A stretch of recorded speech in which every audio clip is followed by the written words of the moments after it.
We all need nature.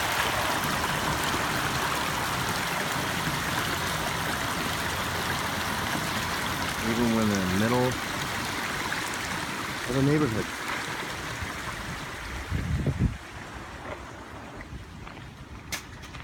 Everybody in this beautiful area called Newbury Park has the opportunity to come to this little pocket park we've created.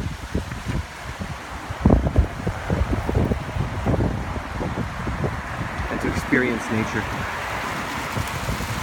in its purest form, water.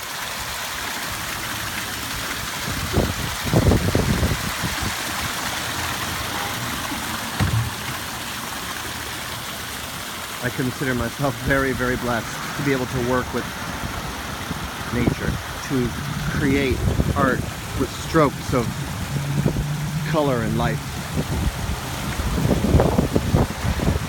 That's what dreamscapes are all about. We're doing maintenance here, cleaning out all the debris and leaves in our beautiful water feature here at the Kimber Plaza.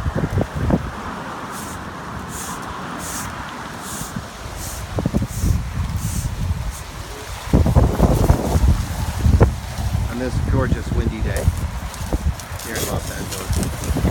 Thanks for joining me, guys.